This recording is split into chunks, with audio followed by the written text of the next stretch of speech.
share from your perspective, what are things that candidates can do to really stand out, and what is their responsibility through this process?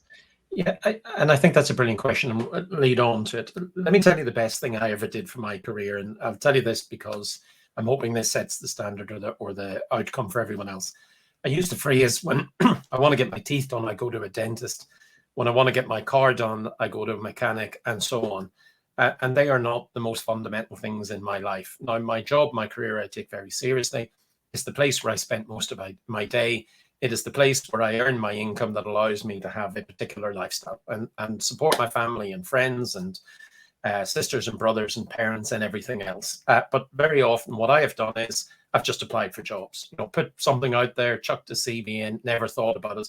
And then I wondered why I was being treated unfairly and why I was one of 300 and something. Instead, I actually went to a career consultant, and I would recommend this for everyone.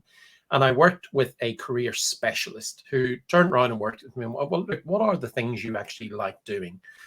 And what are the things you're good at? And what are the things you're not currently good at? And what is the culture of an organization that would best suit you? Is it remote working? Is it always in an office? Is it hybrid?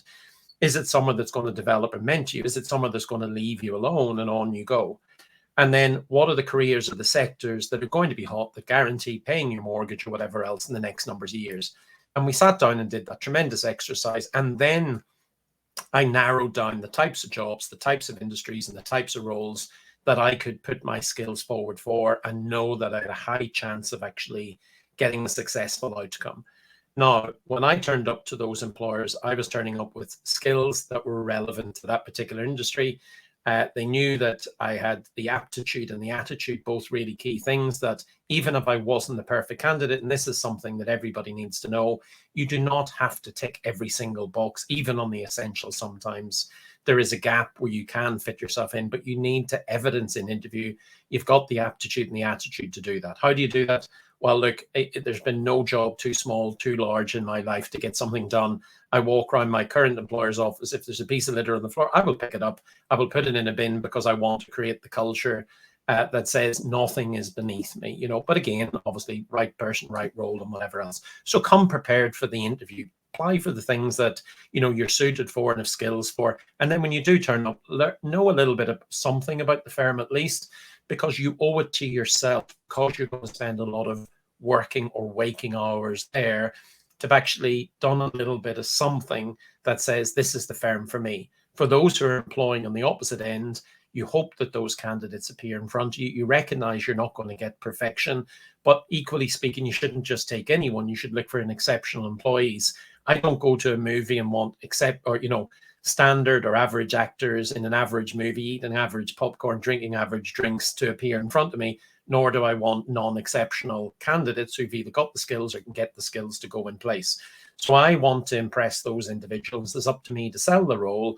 And what I will do is I will talk honestly about what it is and what it isn't, because I don't want someone sitting there counting down the months to go, I've got 12 months. I don't want my CV to look bad and I'm going to exit. So you have a responsibility to be honest with the candidates. And the other thing is you want someone who comes in who's slightly different piece of the jigsaw than anyone else, a bar raiser in some shape, form or other. It might be skill, it might be personality, it might be hunger, it might be whatever life experience who adds something different to the team.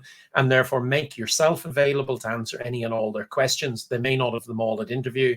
Please don't turn up late. Please don't yawn during the interview. Yes, I've had both, and then beyond and whatever else. But again, a company, you should ask me lots of questions. Come with some. If you don't know them, that's okay. Ask me afterwards. Get to speak to my manager as well, because a team takes its reflection from its leader, and get to speak to the manager's manager and whoever else you want. There is a fine line, Jessica and Harrison both mentioning it there, between an employer taking forever to make an offer, but equally speaking, look, there is an element of moving quickly, but not so quickly that you rush the process and that you as an employer or you as an employee don't understand the company. And the one thing I would say is if an employer is not willing to let you meet one or more or multiple members of their team, then who is the process really about, them or you? I don't believe in the great resignation, by the way. I believe in the great reconsideration, and that's people going to roles they weren't happy with, working for employers they weren't happy with. So take your time to do your research to actually work out where you're going, because this is such an important part of your life. And if you need professional help, please go and get it, because you're happy to spend money on ice cream, car fixing, and dental. Why not the most important part of your life? Bam.